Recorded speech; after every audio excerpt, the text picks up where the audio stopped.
so we are going to get started. And with no further ado, I'd like to introduce our special guest. She's a women's grandmaster. She is a 2017 U.S. Women's Champion. And when Sabina won, it was one of the best stories in U.S. Chess Championship history. She won with a beautiful queen sacrifice. In fact, you can go look that game up online. She did show us that at her very first appearance at the Girls Club. So I won't have her do it again. In fact, she has a totally different accomplishment that she wants to talk about today, which is also very significant. Sabina is a new author of a book, which she co-authored with Grandmaster Elshan Moradiabadi, and it's called The Sherlock's Method. So Sabina, thank you so much for joining us. And yeah, tell us a little bit about Thank you so much for having me, Jen, and hi everyone. I see some of you already have the copy of the book, so that makes me very happy. So yeah, this is the way it looks like. Hopefully it's visible with that. I tried, but anyway, so my fiance Elshan, who's also a grandmaster, and myself, we well, it was mostly his idea.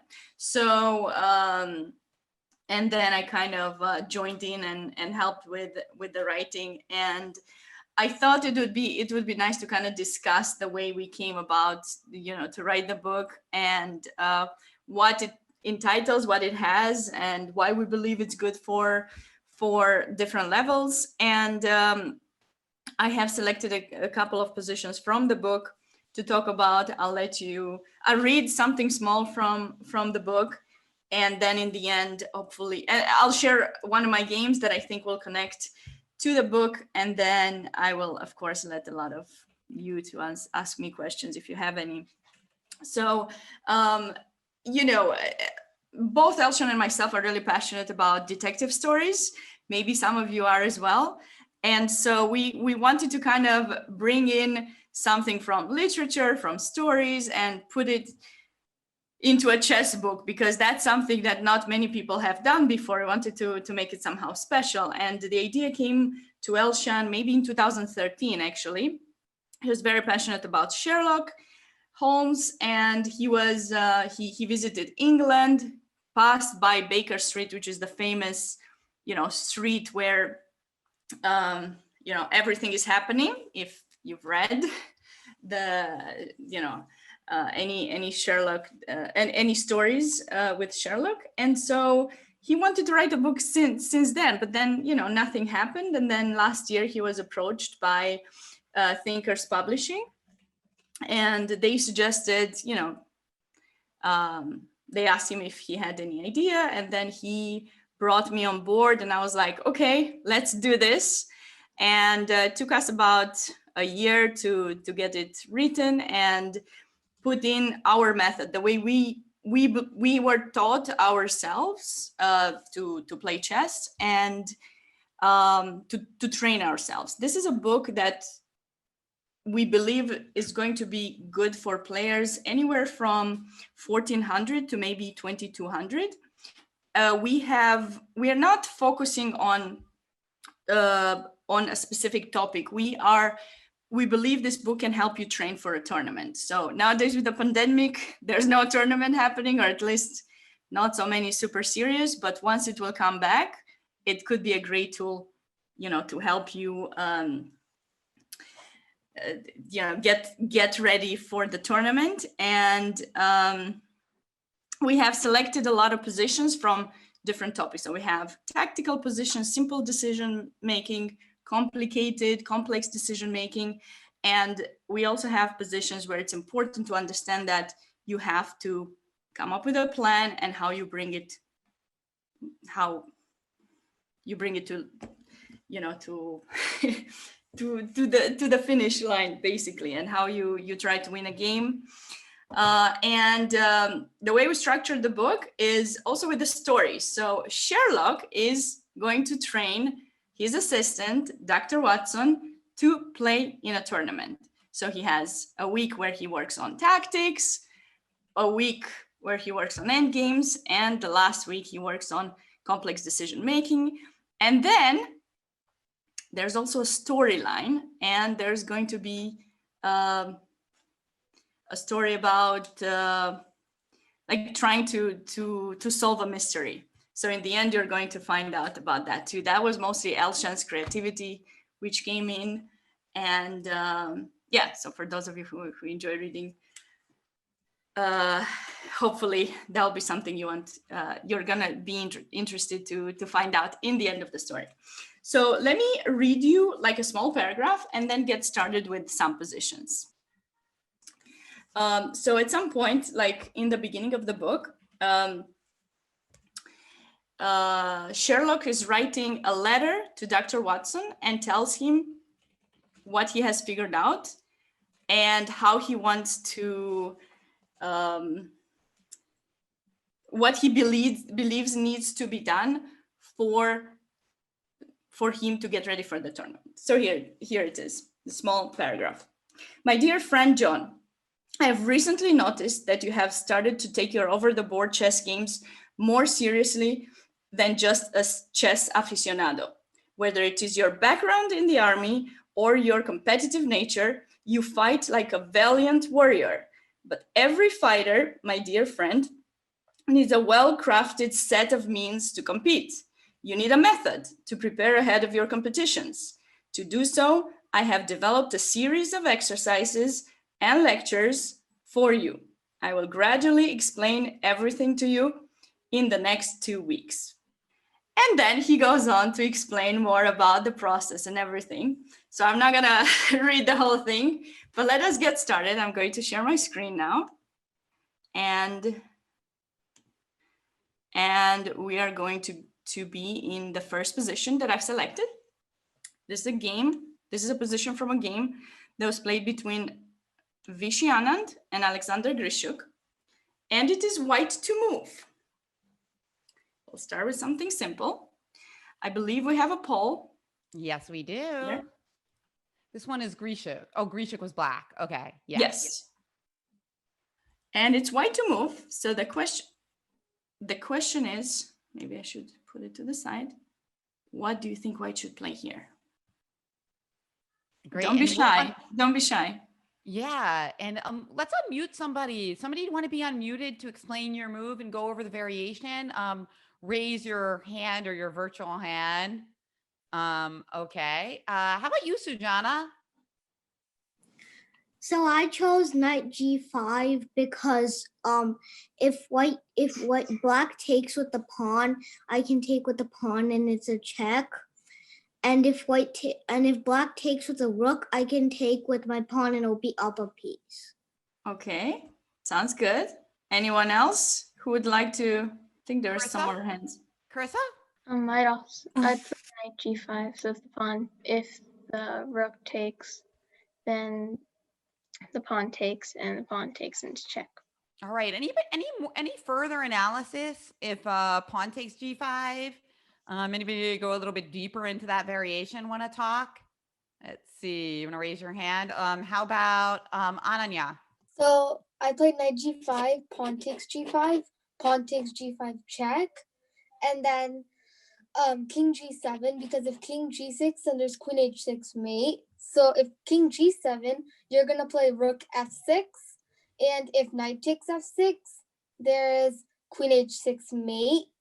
And if the queen moves, you're attacking the queen, and also you're threatening queen h6 at the same time. What about if I play queen takes h3? Somebody else. Does anybody else have an answer that accounted for what Ananya missed in that variation? Lila. I was thinking maybe rook takes f7 because it's sort of got like the same idea. I don't know for sure, but it looks interesting. Do you mean it now in this position or after knight g5? Now in this position. I mean, I'm not 100% sure that this is winning it. I just think it's a pretty interesting idea. I was thinking after queen takes, then knight g5, and well, if pawn takes, then pawn takes, king g7, and queen h6. Okay, sounds good. I mean, all of you have had, very good answers. And when you get such a position where you feel you have to attack, I see most of you have gone for knight takes g5 at 39%. So 78% of you have gone for knight to g5 check first move, and there are some that went for rook takes f7, and both of these ideas have to be combined actually.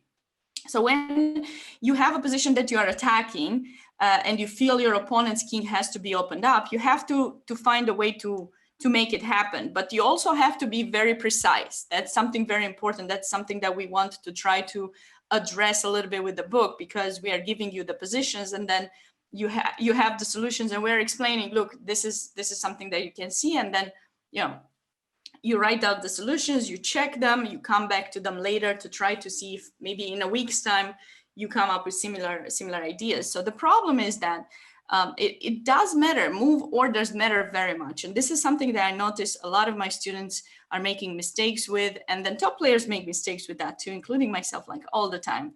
Move orders are very tricky. So if you're going to go for rook takes f7 in this position and the queen takes back and now knight g5, the problem is that he's not forced to take with the pawn so that you get to mate him in the end with queen h6. He can take with the rook as well. And then if you recapture, okay, you lost the piece, he's going to try to defend that h pawn, and it will not be mated. Black will not be mated in this case. So you have to go for knight g5 first move, because this is forcing. It's forcing black to recapture with the pawn. If he takes with the rook, right, you take back and you just won an exchange. So that's pretty good. And you're continuing the attack on the h file. So he's going to take with a pawn. And now we are playing that move, rook takes f7 here, check. Because now everything's forced. We are, the queen is not hanging, because they have to take. And then when we recapture, this is the mate that's going to happen. So Ananya had said earlier this line that we would take here, check, and then we would go rook f6. But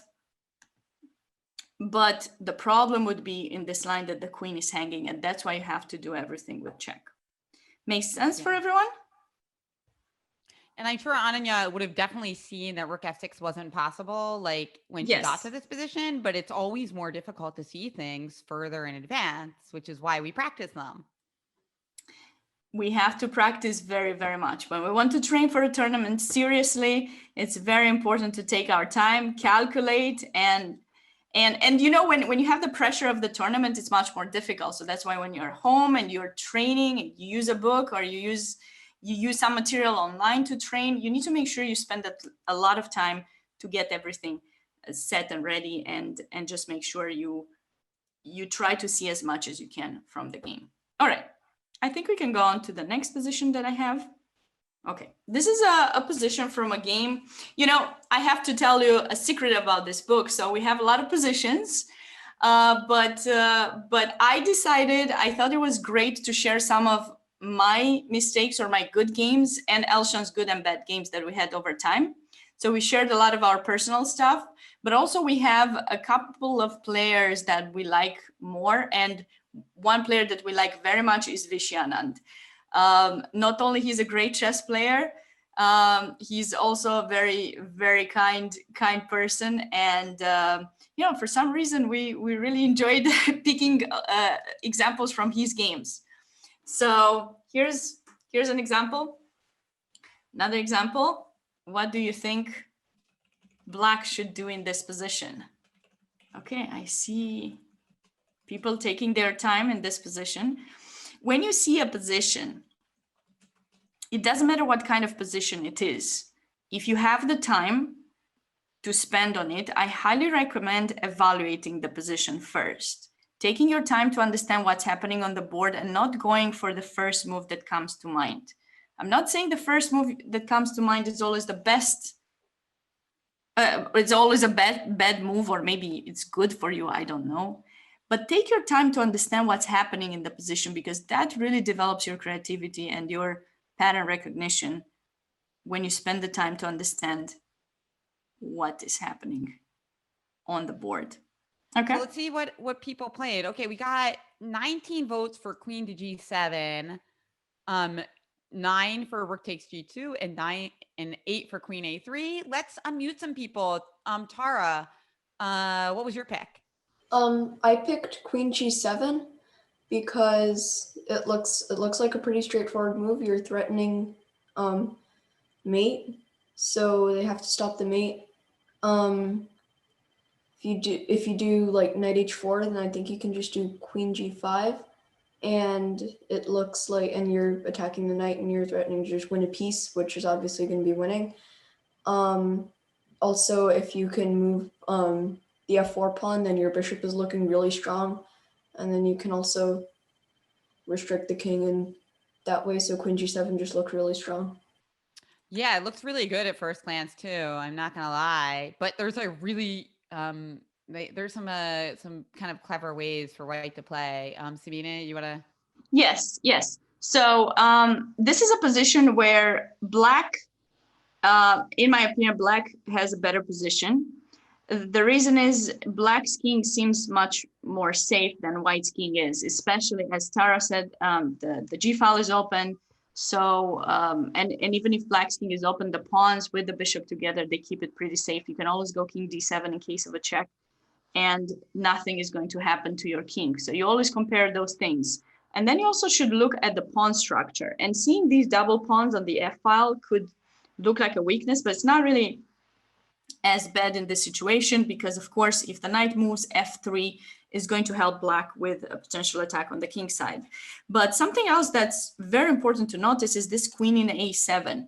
It's somewhat trapped, but in the same time kind of annoying too. And if white gets to bring that queen back into play, it could actually help them. And that's basically what happened in the game. White was able to bring the queen back, and eventually white actually won this game.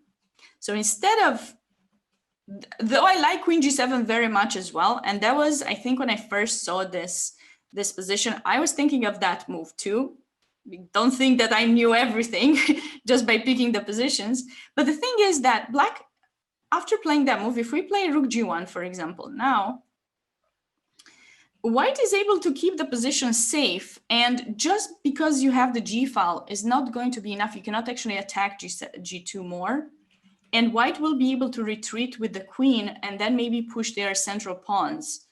Maybe afterwards even a4, a5, try to open up your king, and you don't have a simple way to continue your attack on the king side. So instead of that, in this position, black actually played king d7, and allowed white to retreat with the queen. So what happened is was king d7, and then queen a4 was played. And then, okay, he chased it away, but white retreated to b3. And now, you know, if you trade the queen, just pawn recaptures, black's pawn structure remained kind of bad. White is improving his pawn structure, nothing to be worried about. He moved the queen back to g7, rook g1, and anyways, the game went on, but eventually white ended up, black blundered at some point and white won. But instead of this, something very interesting could have happened, queen to a3. So black trades the queens, forgets about the potential attack on the king side, but what's gonna happen is after the trade, now white is going to be struggling with the pawns, the central pawns. Oopsie, sorry about that. With the central pawn. So now if you get to play d4, which you're kind of forced to eventually, if you don't want black to double, there'll be rook e8 coming in, the rook gets active, and black is going to put pressure on these pawns. With, in my opinion, a better position. There's of course bishop b2 as well. So the end game is actually much better for black than it would have been to keep the queens on the board. So this is another kind of position that you would be finding in the book. This is both of these positions were from part one. Part one involves kind of simple decision making and tactics. Part two, in part two, you will encounter a lot of endgames of different kinds, and then in part three, complex decision making, and there are lectures that come with them as well. Okay, so what I've prepared now is a game of mine that I played in 2016. So this is a game that I played against Agata Bykatsev. It was the last round of a 2016 US Women's Championship.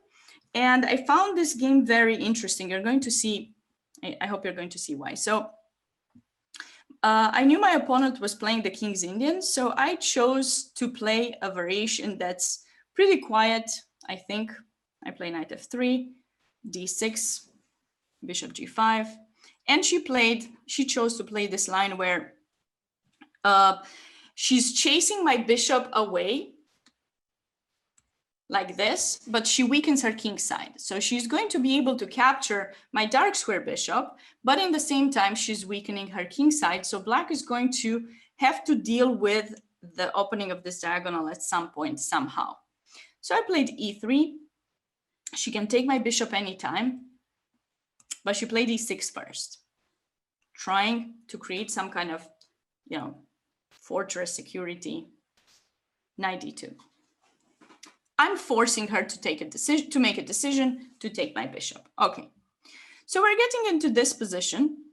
She proceeds with the development. That's not necessarily the most typical move, but I'm going to go a little bit fast over this opening stage until this moment. I castle long. She played bishop d7, and now I played king b1. So this is a position where we have a poll for you. And what I want you to think about is, okay, with black, we have pushed these pawns forward. We took the bishop pair, but we weakened, like I said, the b1, h7 diagonal. White has the space, has more space and center. And black now needs to make up their mind of what they're going to do next, because you cannot just play without having anything in the center. So we'll get the poll ready, and I want you to think about what would be the right choice for black here. What move would you play? Are you going to castle king side, queen side, or attack the center with e5? And try to think of a follow-up as well. All right, let's see what they did. Well, Sabina, they did pretty well, huh? They did pretty well. They did pretty well. I'm happy. I'm happy with the voting. And maybe we can choose one of the. Yeah, somebody explain what you did. And this is like a very positional decision, so you don't have to give a lot of analysis, which is cool. Elizabeth. Well, I did long side castles and then I was planning on doing something like e5 or d5 after that and open the center. But I didn't want to open the center first because I don't want any attack in 5 on the king. Sounds good. All right. Maybe we can get one more person to. How about Shreya?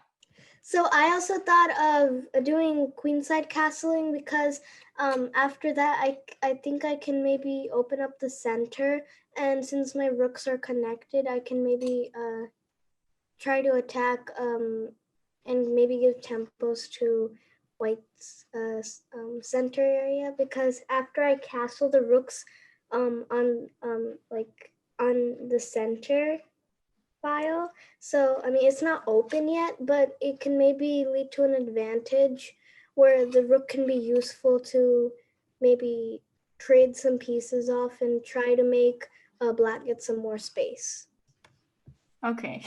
Sounds good. Sounds good. It's very important, yes, to finish your development. If you're not sure what is the best way to open up the center, better finish your development first, get your rooks ready, and then try to think a little bit more which one it may be.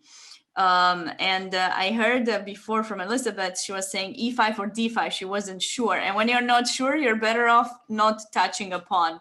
There have been a couple of books written about pawn pushes and such. Those don't ever come back, so you better take your time with decisions regarding pawn pushes, in my opinion, if you're not sure. Black has the bishop pair, so I specifically wanted to show you this part so that you stay focused on that particular detail, because when you have the bishop pair, you do have to find a way to open the center. That's the big thing about having the bishops, because you control much more squares. So you do have to open up, but you have to be careful not to give up squares. And long castle would have been the right decision, in my opinion, for black. And then attack the center, maybe d5 first. E5, oftentimes when you push it, you are giving up the f5 square, and that's basically what my opponent did here. She's closing her bishop in g7, and she's giving up this f5 outpost, which has proven to be a very important square for me later. So we're going to talk about that as we get to the position. But here I played knight e4 in this position. So what I wanted to do specifically, when I noticed her bishop being closed there in g7, I knew she could take in d4 at some point, but in the same time, I knew that her bishop will be restricted. So I wanted to make sure I would get into a position where I would stay with the knight and she would stay with the bishop in g7. So I offered the trade. She castled. So she just made this move order change, but look what happened. I took in f6. And now, what do you think I did? I wonder if anyone would like to answer faster. Maybe write it in the chat. D5. Elizabeth was the first one answering. D5. Yes, D5. That's the move, and a very important move now for white, because I want to play against this bishop. Once you see the idea, decisions come very fast. And this is the type of move you should not spend time with, because you know what you want to do. Don't spend time thinking, should I take? Should I do other things? No, just push the pawn forward. And now we want to take over the f5 square. And other people I see have said it. Knight d5, some people are saying knight d5 is a nice idea as well. But then when I do play this move and the queen moves, trades will happen and this bishop will not be closed. And then also black will have the opportunity to play f5 later. So that's the reason I play d5. I also want this knight to go. You'll see. Okay, now my opponent played g4, which is a big blunder. And I believe we have a poll, one more poll here too. Let us see. Why did I put this move as a blunder? Is black actually losing something or not? And you're taking your time answering, which is good. And the way I asked the question maybe was also tricky, because you might expect some tactical idea, but there might not be any. And anyways, when you're playing, there's nobody to remind you, hey, look for this or look for that. So you have to figure out yourself what you may want to do in the position. Interesting choices, everyone. Interesting choices. That is not necessarily what I expected to see. So it looks like, yeah, sorry. Want to get some opinions here? Yes. How about Violet? I haven't heard from you today yet. Violet? I wanted to play rook h4. Was that an option? 5. No. Rook h5? Oh, rook h5. No. Okay. Rook h5 because it blocks the h6 pawn from moving, and then the g4 pawn would be a target. Okay, let's get another opinion before Sabina explains what she did. Tanishka? So I did f3 because if they took, then you could get your double pawns like removed, and then you could eventually push it. If they don't take, then you can either take their pawn and or you can push your f pawn, and then you'd have a pretty strong pawn structure. Okay, and one more, because we've got so many people. We like to get as many people engaged as possible. Ananya? So I think rook h5 because the h6 pawn can become a weakness, and I can go rook h1. And also my other idea is to go knight e4 and centralize your knight. All right. So good. Thank you all for your answers. And so if you paid attention to what I explained earlier regarding this f5 square and how I didn't really quite want black to play f5, the reason I don't want black to play f5 is because their pawns get to be like connected and control a lot of squares, and then I don't really have an outpost on any location for my knight. And since I have a knight, the position is somewhat blockaded. I need an outpost for the knight. that is something very important. And so I didn't want that move to be played. So the correct move in this position, the move that I played here, is rook to h5. That was the move that I chose. And that's exactly for the reason that two of you have said the pawn in h6 is backwards. So we're going to put pressure on it. We are not going to allow h5 to be played h5 or h4 afterwards to get rid of it, or give this bishop some activity to go through h6 or anything like that. But in the same time, as my arrows point out, I am controlling the f5 square because I do not want those pawns to get connected. g4 pawn has separated now from h6 and f7, and it's going to stay a weakness as well for later in the game. Moves like f3, we actually don't necessarily want to play this move.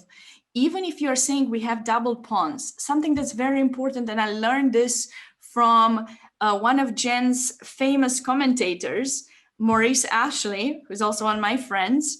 I like him because he's always, you know, so emotional, showing so much fire when he's doing commentaries. But he always said, he said this one time, and it just, I'm quoting him all the time. You should always think about your opponent. Your opponent is much more important than you are. So don't expect that your opponent is going to play a move that you want him to play or her to play. You should think of the best move that your opponent is going to respond. So when you play f3, don't think that they are going to take to help you. They do not want to help you because they are also thinking, you know, you want this, they don't want it. So and if you want to play a move like f4, then you can play it immediately because you know that the capture is actually going to be in your favor, right? If f4 is a move you want to play afterwards. If you play f3 because you want to take in g4, then you're going to have triple pawns, and that doesn't necessarily mean it's going to be good for you, right? Even if you have the extra pawn, all of these three pawns are going to be weak. So this is the reason why I do not recommend this move to think about for white. As for knight e4, knight e4 is a very nice type of idea. Also, like you're attacking the queen and you think you're putting the knight on a good square, and you do. But the problem is that once this queen gets to move, f5 is going to happen, and you'll be chased away from there. So it's beautiful, it's great, but it's just temporary. You have to come up with this idea. You have to try to come up with this idea. Place a knight on a good square, but make sure it stays there. All right, so let me go on with the game. So I played rook to h5 to specifically control f5 and stop the h6 pawn. She's trying to find a way to chase me away from h5, but given the way her pawns are placed, it is very difficult to chase my rook away. And this bishop is stuck to protect g4. That's why she played rook g8, to move the bishop, trade, or maybe at some point move the queen to push the f pawn, bishop e8, something like that. So I play queen c2. As I pointed out earlier, it's very important for me to stay good knight versus bad bishop. So I'm going to find a way to trade my bad bishop, which is the light square bishop, into f5. So this was the idea. And she has nothing to do against it. I've traded the bishop. She played queen e7. Maybe rook g5. Rook g5 was another option she could have tried, but I probably would have traded. And now I would have played this nice move. So I'm winning material. It looks nice, but tactically it doesn't work. So she retreated. And you see, I haven't really won any material yet, but this position, if you put the engine to figure out who is better in this position, it's going to tell you that white does have a very big advantage because black cannot really do so much. So here she had to trade. I recapture with the queen, and I'm totally fine if I trade queens. I didn't expect that I was going to build up any attack against her king. We have kings on the same side of the board, so usually you don't really end up building a good attack anyways, and I wanted to deal with her weaknesses on the queen side. And now I played knight e4 in this position, threatening knight f6, rook g6, and I'm bringing in my king. I didn't really rush to trade queens here because I can trade anytime. She's not going anywhere. So the trade can happen pretty much any moment. Now that she's moving the king and maybe she wants to activate her queen, I'm going to trade. G4 will remain a weakness. I played rook over here, taking advantage of the outpost that I've created. And in a couple of moves, I'm going to ask you one more question. Oopsie, here it was. All right. Okay, I was supposed to ask you that question, but I forgot. So in this position, I think it is very important to come up with a good plan for white. So you've already seen the arrows, but let's come up with a good plan. What exactly is white going to do next? Because we have activated our king towards the center. We have kept our rook on a very strong square. Okay, she defended that weakness. This weakness is defended. This one we cannot attack so easily. What are we going to do next? What is the plan to try to actually improve the position? Okay, Lila, I haven't heard from you in a little while. What are your thoughts? So an interesting plan here might be just maybe so you could get a little bit more space, something like F3, F4, something like that. Okay. Or like F3, G4. Anyone else? Maybe we can ask. So I was looking at rook h5 just to see afterwards if there would be some sort of way to attack e5 after, because I kind of want to see if I can get a better place for my rooks. And I wanted to go with f4 originally, but the problem with f4 for me was that black could take g takes f3 and en passant, and I didn't necessarily want that to happen quite yet, because even if I undouble my pawns, I felt like that wasn't, I didn't want to really do that quite yet. Okay. Do we have time to take maybe one more? Yeah. Let's see. Gaia, you wanna, I see you chatting. Do you wanna also unmute yourself, Gaia? Sure. I don't have a plan, but I know I wouldn't want to play f4 because it can open up black's g7 bishop. Very well said, Gaia. Yes. So this game is all about playing positional chess, because I wanted to have some tactics. I wanted to have some positional, as I told you, and I wanted an endgame too. And this knight is very strong. It's very strong placed here in e4. You cannot chase it away. It's not an outpost forever, but it is an out, like f5 is never possible because of the placement of my rook there, and it cannot be chased away. She cannot trade my rook with rook f6 or rook g5, and that's the only way to take it away. This knight is keeping the bishop in g7 locked because the pawn cannot move. So f4 is not the type of move you want to make. You do not want to help black open that bishop. Look at that. If you play f4, maybe there's en passant, but in the same time, they can be just capture. And then this bishop is going to be open all the way to b2. And you do not want to allow that to happen. So now that we have created the weaknesses on the queen side, and we have advanced as much as possible, on the king side, and we have advanced as much as possible there, they cannot push h5, they cannot do so much. Oh, okay, great. So we want to open up a new front on the other side of the game. Okay, that's what we want to do. So we are going to play something on the queen side and open there so that we don't actually help black open this bishop in g7. Let it stay there passive. It's not doing much. It's like a pawn, this bishop. It has to stay to protect h6. Yes, principle of two weaknesses, exactly. All right, so that's exactly what I did here.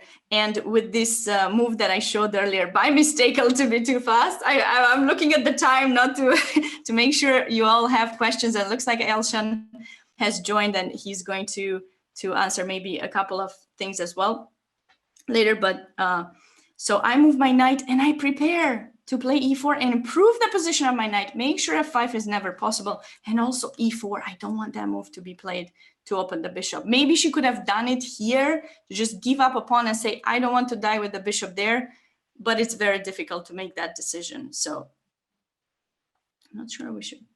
All right, so here she played rook c8, but c6 is not going to do much. Now I went back to h5. She's trying to play f5, but nope, I did not let her. Now my knight comes to e3, and I can play rook h4 to put pressure on g4. So the next couple of moves are pretty normal, I think. And she's trying to activate her bishop, right? I told you about that kind of an idea. But you see, even if she goes to g5, the g4 pawn is going to be hanging. So I wasn't too worried about it. She's not going to be able to do it. And I also have knight f5 if I want to. So you see, my knight is getting to go to a much better square, but the bishop didn't do so much. So she's stuck to protect h6 and g4. And now it's time for me to open a new front. Of course, she's not going to let me, so she played b6, and I played c5. I decided that this was the right moment. I didn't have to prepare it more. I can give up a pawn, open up the b file for my rook to switch on the other side, and she's not ready because all of her pieces are on the king side. f5 is Garry Kasparov's favorite square. I didn't know about that, but maybe it is possible. It is possible that it is. And she's trying to bring in her rook to b6, and I didn't let her once again. And look at black's pawn structure. I want you to look at these pawns and see why it was so fine with me to give up a pawn, because I knew that even if I don't get it immediately, she will have so many weaknesses that eventually something is going to fall. One of you has said earlier about the e5 pawn to attack it. Well, here is the moment, because she took the pawn, but now this is weak. And then I'm going to play through the remaining of the game very fast. So she kind of had to activate her rook in g6, and I took the h6 pawn. I didn't really want to allow her to trade pieces, but at this point I didn't have a choice. I don't have enough time to bring the other rook. So I was like, fine, that rook can be traded. Maybe I could have gone back to b3 to be more mean about it, not let black get counterplay. But since my knight in c4 is actually controlling the second rank, which is the place where you want to bring a rook in once you have the control over a file, I wasn't worried about it. And now you see how her pawns start falling one by one. I told you about the g4 pawn. I took that one. At this point, I could have played a3, but I thought I'm ready to actually take control over the center and win with these pawns. She captured in a2, and now check, and the king is badly placed. Again, she remained with all of those weaknesses, and after e5, she resigned, because after bishop f8, of course, I can go rook g8, and I'm winning the piece. Nice. So, yes. What a great game. Beautiful. And yeah, you guys did so well here in the analysis and the suggestions. Really great stuff. Sabina, I noticed a special guest arrived while you were wrapping up that game. That's Grandmaster Elshan Moradiabadi, who's also the co-author of the book, and he recently qualified for the final stage of the U.S. Chess Championship qualifier. So very huge opportunity there. And now that Elshan is here, we're going to do a Q&A with the girls for both Sabina and Elshan. But Elshan, do you just want to say hello before we get started? Hey, well, thanks for having me. Hi, girls. Hello, everyone. It's nice to be here, and I see that everyone's so enthusiastic, doing a great job, working hard in these positions and giving very good answers, all making me just feeling very proud and happy to be here, and I'll be happy to share my experience. Awesome. Well, we got a question from Carissa, who's got a great chess name, and she says, what inspired you to write the book? Did Sabina answer that question already, or no? I have to answer myself. I did, but maybe you can say your side of the story better. Well, the idea of using Sherlock Holmes occurred to me in 2013 when I was walking in London on the street, and I was going to 221 Baker Street to visit the house they made, the museum of Sherlock Holmes, and then I went to Malcolm Pine Chess Shop, which is like down the street from there, and just the idea of, wait a second, a detective, chess, books, and suddenly it occurred to me I can use it in some place. So it was with me when it was back in 2013. And then later on, when we were talking with Sabina about an idea for a book, I said, okay, we can combine that idea using Sherlock Holmes as the coach. So that's how this whole thing started, with Sherlock Holmes basically coaching and teaching chess. Very nice. Yes, I was at that chess shop too, Vanessa. Indeed. Marissa, do you want to ask a question on camera? Hi. So I was wondering, I guess this is for both of you. How did you get into chess, and how old were you when you started? I was about 4.5 years old. I do come from a chess family, so both my parents are international masters, and they taught me the game around that age. And after that, I didn't quite have a big choice after that. So I continued. I liked it, and I was very ambitious. I liked the competition, and I continue working on it later for this path. Elshan? Okay, I wish I could say I was an orphan prodigy, but that's Bert Harmon, not me. So, but I started with my dad liked to play chess. I saw him playing, and then I got hooked. I was about 8, but that was the turning point. I almost gave up everything to play chess. I was doing karate. I was studying math, and but it suddenly, sometimes becomes your love, and chess was that for me. I would skip classes to study my books, playing games. That's how it was. All right. I got a number of great questions. Let's do Sujana. What's your question? Do you have any siblings, and if so, like, do they play chess? I do have a sister. She's a women's international master. She's younger than me by 4.5 years. She is currently studying to get her PhD in biology and genetics. So she has stopped playing chess for the moment, but she's always been motivating for me and supporting me in my chess career. And when I need an advice or I need to train for a big competition, she's always there, ready to play some training games and give me advice. So I am blessed for that, even if she doesn't play competitively anymore. Well, I do not have anyone around me except my dad playing a little bit of chess. No, I'm the only guy. But he does have a sister who is I do have a sister, but she plays piano, not chess. Yes. Okay, great question from Sayalik, which I'll ask for her. She asks if you have to explain the Sherlock's method in 1 or 2 sentences, how would you do it? Either of you can go ahead and take that. I'll let Elshan go first on this one. Go, Sabina, go ahead. The elevator pitch. Yes.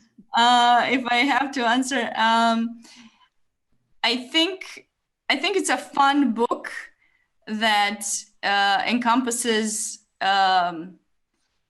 nice, challenging, interesting and challenging positions. And in the same time, you get an interesting detective story to kind of make chess more fun. So that was the best I could come up with. The elevator pitch would be it's a training program for players who intend to play in few weeks, and it helps you with your decision making without giving you any certain theme and any biases towards certain ideas. So that way you kind of get used to answering so many positions and becoming a better problem solver in short term.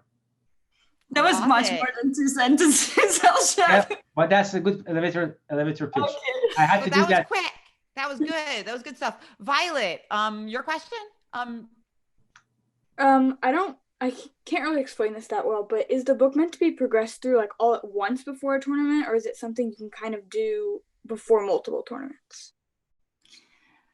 I believe you can do it multiple times because it has examples in, as I mentioned throughout the lecture too, it has examples from different stages of the game. It does not have openings at all because everyone has their own, and that is something you study on your own, but it has the training material that you can go through multiple times. Like we actually recommend you to do the book before a tournament and then write down the solutions and then come back after. And solve them again. Maybe you see them in different light and stuff. So I think you should go through the entire book before one tournament, but you can do it again before your next one. Well, maybe Elshan wants to add well, something. I just would say you are done with the book once you can recall every answer by looking at the position. Nice. Alyssa and Jocelyn, you had a great question. Alyssa and Jocelyn, you guys there, or I can just ask it for you. They asked whether or not you guys have ever played each other in an event and how'd that go? We have played on many occasions. Elshan has won 2 times, and after that he understood that if he wants to have more calm time at home, he should not beat me. So we have drawn our more recent games, but I don't know. Maybe after this book, he might be more tough on me. I don't know. No. For now, we're not playing against each other. I mean, we just make it draw. Shiloh. Hi. Hi. My question was, how did you practice for tournaments at first? Like when you were first playing tournaments? I was training a lot with my parents. We're working on middle games and end games mostly. So I would just, they would take positions from different books and have me answer them and solve them. That was my first kind of training. Mm-hmm. Oh, you want my answer? Well, things were not exactly very advanced back at my time in Iran, and it was just the beginning of chess after a long-term ban in Iran. So basically, whatever material was coming my way, I was studying it, but I was thoroughly studying it. Like I would finish whatever comes my way. That was very important. And I played a lot of games. Oh, sorry. I thought you were done. No, we got 2 great questions from related to the book. Hertha asks, which do you like better, the TV show or the book for Sherlock Holmes? Oh, you mean the TV show? Which one? There are many of them. There are 2 or 3 of them that are very good. I personally would say, BBC Sherlock series. Wow, somebody had watched that. I'm impressed. I would say I like the the series better than the books. Actually, I've read both, and I would say Jeremy Brett did a great job at being Sherlock Holmes, and I think that's just a masterpiece. So I think I like the BBC Sherlock Holmes as the best representative of being Sherlock Holmes. That's me. I like the one with Benedict Cumberbatch, personally. But that's me. We have different views. We have different views in movies, Elshan and myself. All right. And finally, we have a great question from Rania. Am I pronouncing that correctly? Maybe you can answer your name. Rania. Rania. I was just wondering, like, what was your favorite part about writing the book, and what did you enjoy, like, when writing it? Elshan, do you want to answer that? Building the idea behind the book, like where it starts and where you want to end, and what you are trying to train people through it. It's the creation part is really inspiring because you feel that your contribution is being built. So that's the favorite part for me. What do you think, Sabina? For me, I enjoyed I have to tell you, I didn't let Elshan tell me the story beforehand, so I let him with his creativity. So I really enjoyed reading it, the Sherlock story in the book, and editing it. That was what I enjoyed. And then I also it meant a lot to me that Elshan has given me the opportunity to choose the positions and add more of the explanations and arrange them in the way that I wanted it. The fact that I had, because at first I thought, okay, you want us to write the book together, but what will be my contribution, since you have this great idea, and I don't want to feel like I'm not doing so much. So for me, being able to bring a lot of positions from my own games and just write and develop the explanations. It's just Q&A. Oh, somebody is unmuted by mistake. Are you done? Are you done, Sabina? Yes. Okay, and one more. Shreya has had her hand up for a while. And then I think we are going to wrap up and say goodnight and thank you. Shreya, unmute yourself if you'd like to. So my question is, do you like end games, openings, or middle games the most? Which do you like the most? Personally, I like end games the most. Me too. Good. You want my answer too? Yeah. Yeah. Yeah, I like chess, the entire thing as a whole. I like the whole package. No, but you got to pick. It's like you're at the ice cream store, vanilla, chocolate, or strawberry. Make a choice. I like to be in the shop. I enjoy to be in the shop. I don't mind. I like all kinds of ice creams. Elshan is not decided. All right. All right. We'll let it go this time. All right. Well, thank you everyone so much. Big thank you to Sabina for giving us this wonderful lecture today. It's actually 1 a.m. in Romania where she is right now. So yeah, huge shout out to Sabina, and also to Elshan for joining us for the Q&A and for writing their book. Thank you so much. It was a great pleasure for me. Yeah, it's a massive accomplishment writing your first book. I'm sure there will be more to come as well. We certainly hope so. I hope so too. Yeah. Well, thank you for having me. Bye, everyone. Bye. Bye, everyone. Thank you so much. Bye. Thank you. Bye. Bye.